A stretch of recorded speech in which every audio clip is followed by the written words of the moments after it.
on Empire. I think she got a 3-shot onto the Disruptor. The Dazzle is even weaker than the Disruptor is. He does have a Solar Crest, but I don't really think that matters when you only have 948 HP to back yourself up. And poor Roshan, dear God. He dies so quickly. Holy cow. Imagine that's the Disruptor now. Aegis for How, Cheese for Super, who's about to finish up a Butterfly as well. That is an insane amount of farm right now. They don't have an MKB. They're nowhere near it. Your Ember Spirit is just so far behind, and this might have been one of the games where I've seen Silent pressured the most. Like I'm used to seeing him go 10-0, have a ridiculous amount of farm, but Vici Gaming have just done such a good job of shutting down the cores of Empire this entire game. And now, even more armor aura with the Vlads coming in on the Courier. Vici Gaming well set up to win this last team fight to end all team fights, conceivably. Very few comebacks when 2 racks are down, but Empire, they're trying to even things out. They're already trying to push up that top lane. Tier 3 tower, though, being threatened by How between the Blood Rage and the Assault Cuirass. His right clicks are something fearsome. There's that Butterfly, as well as the Vlads. Vici Gaming now ready to commit to the push uphill. And you can't really sacrifice 2 racks if you're here as Empire, because you'll just lose too much map control and they'll go for the smoke. So I really feel like this has to work for them right now, because there's not a whole lot of farm progression that's coming in. Oh, Stormspear jumping in on the back. BKB already activated. He really needs to get FY, but there goes the Glimmer. Cape Resolution still sees a little bit of him. He's going to be able to knock him back with Yoki, and they will almost take him out. No, he gets a Golden Brace. Now a great Sonic Wave from the Queen of Pain. They will be able to finish off FY in the end, but the heroes are going to get cleaned up on the side of Empire in exchange for that one support. Now, as they jump forward, Always One Fly is going to be the next target. Shalgrave and TP out. Resolution, his second life. He comes back, goes straight for Super, but has to jump himself away as he drops too low. And Vici Gaming have enough sustain to now be able to focus on that melee rack. Silent Orchid it up, needs some help. That comes from Resolution. Finishes off the Queen of Pain's Aegis. Super, though, will get that range racks. How backs himself up with the Blink, and Team Empire. Second lane of racks down. Team Empire going to be struggling heavily. It's 43 minutes in. A 15,000 gold lead for Vici Gaming. They wanted to just make this a clean 1-1 against Vici Gaming, probably one of the tougher teams in their group. But as time goes on, that doesn't seem to be possible.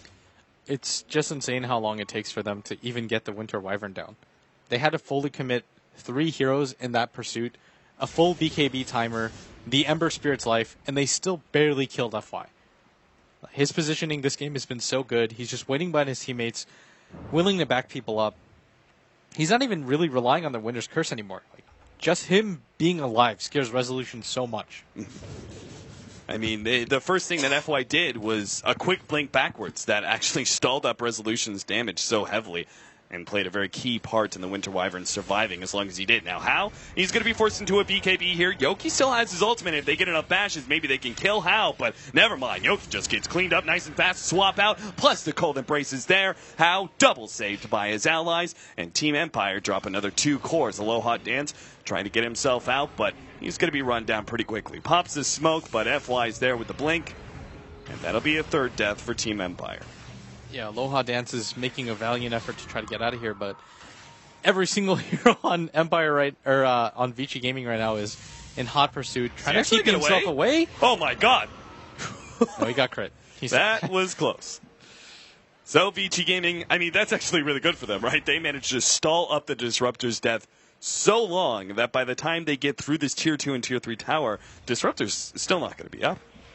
Yeah, he doesn't even have buyback for this fight. He tried to go all in to try to get the Aghanim Scepter, and maybe that item actually would have changed their fortunes. Like, if he could have gotten it off before How was able to get his BKB, before FY gets his Glimmer Cape off, then maybe you would have seen some form of a comeback, but as it stands, Vici Gaming, their farm lead is just too much. Like, Ember Spirit is a core that is meant to be behind early, but not by this amount. Mm-hmm. So, Mega Creeps, it seems like Team Empire going to be losing this game 2 with a whimper and not a bang. Empires, I guess, are just going to try and battle it out against Mega Creeps. I mean, it's TI after all. If there's even the slimmest chance of being able to come back, they'll go for it. They've got an Ember Spirit after all, but he still needs a ton more farm to be able to deal with Megas. Today has been the I don't want to say throws. I think that's a bad term. It's been the day of comebacks. Yep. Day of crazy comebacks, to be sure. Silent almost gets caught out. Oh, that is the combination right there. Rupture into a swap. That was like the 950 range swap that practically kills the Dazzle straight up. And now Vici Gaming, I love the spacing from them. They are not taking any chances when it comes to ending this game. They put Hao in the front lines and leave the rest of the team sitting farther back, well spaced, to make sure that Empire don't get some sort of opportunity to initiate.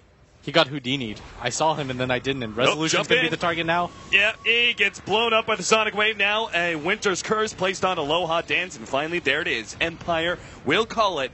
Game number 2 goes to Vici Gaming.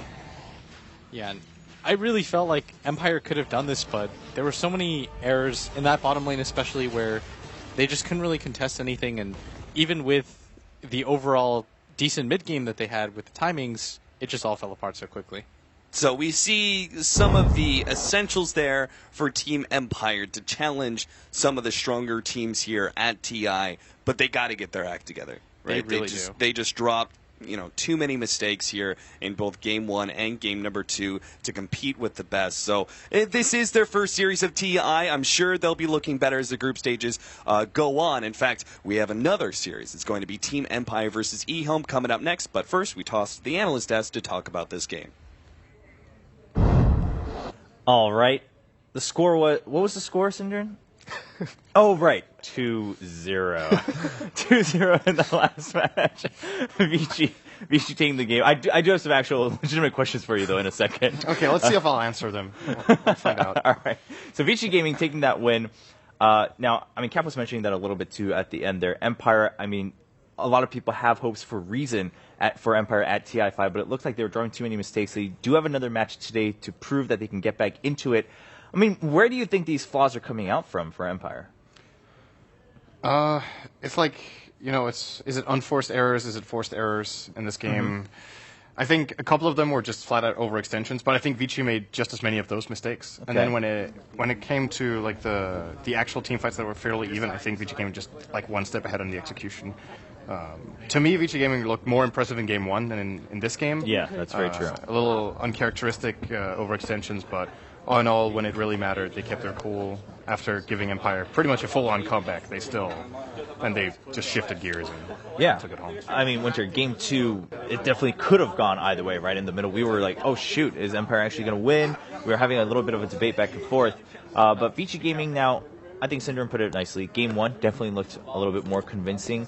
But do you think, it looks like overall their attitude from what we can gather on day 1 as a whole, do they look like they're ready to play at TI5? They're going to show up to try to go for as high as they can in the standings. I believe there was a lot of room that they improve on compared to last month. And I think the biggest thing I seen in these 2 games was the drafting was much more Vici-like, I want to say. Yeah, you can see a lot of their old plans and old gameplays in the last 2 games. They were much more synced as a team in general. And Ice was on one of his most disruptive off-laning heroes, like Undying, and they punished Silent on the carry Ember severely in the laning phase. Personally, I feel like Vici Gaming they could have played better this game, but all in all, I think they'll be really happy with what they did today. All right. Well, we have a highlight of that moment that you were mentioning earlier that, Empire almost came back and actually took the game by storm. So we're going to take a look at that here. Yeah, this is this turns out way better than you would expect. It looks like the Spirit Breaker is just flat out going to die here, but gets the BKB off. He's actually going to charge here and almost get killed by Rupture, but he stays alive so long. This is even without Shallow Grave being in range, I believe. That wasn't even used there. And I think they end up turning this into a 4-for-1, only Queen of Pain escapes. This is one of the strengths of Spirit Breaker at this point in time, is that he is an innately tanky hero. He gets the BKB. He's not the target you want to expend your Winter's Curse on. I think they just got caught by surprise by how close Empire actually were to the Breaker at that point. Right. Had they known the position they were in, they would not have expended a curse on that, because they needed for a more valuable target. And fair point. Now, Ben, let's talk about Ember a little bit, because we've been talking about how he's showing up a lot more often than we expected. But at the same time, if I'm not mistaken, especially during yesterday's games, his win rate his successes have not been that common, although he's been showing up in more games than we expected. Do you think that it's still worth it for a lot of these teams to focus on Ember as a hero at TI5 right now, or It depends on what kind of team. I think if you're trying to draw out until late game and you're very sure that you can make it to late game with the farmed Ember, then I think it's okay because he's really good with 5 or 6 slots, especially of hero like Dazzle. But from the games that we've seen, he's just been dominated in lane wherever he's been. Queen of Pain in mid when maybe played him, safe lane in this game when he is matched up versus the Undying, and he just is so vulnerable. And he's not that great of a farmer. I think he's a good hero in the sense that he can get out of control when they get a lot of kills. But Empire actually played, I think, very atypically of their typical style. They didn't group up, whereas Vici, I think they clumped up as 5 very early. They took over the opponent's jungle, dropped a ward there, used their tombstone, took down the tower, and then got map control from there. Whereas Empire, they look like they're trying to farm towards a goal that isn't actually a key to victory. Like, if Lincoln's comes out on Storm as well as a BKB to counter Winter's Curse, then you just get right-clicked by the Quap. Like, there's always going to be more items on Vici, and it's similar to game number 1. It's like, okay, well, Tiny can be big, but he's still going to die to an over-farm Vici. So I didn't really like their game plan, and yeah, maybe a little bit of a draft, but overall, I think they just have to go back to their teamwork and chemistry. Okay. We do have another highlight, of course, as we continue to wrap up this game between Empire and Vici. Now, with Vici kind of showing, I guess, what we've been talking about, Vici definitely showing up a little bit more to play here, taking down Empire in the last couple moments of the game and then securing that victory for themselves. So while we take a look at that game, we'll wrap up our game here. Of course, another series coming up, so don't get too relaxed back at home. But we will see Vici going in for another push. And we feel like Resolution played a little bit too aggressive when they just had a slight advantage. If they were like super far ahead, then I think that he could have played like this. But a lot of times he put his team in very compromising situations in this particular fight, as well as the fight when they pushed the T3 on top lane. And of course, Bloodseeker being super fast, just chasing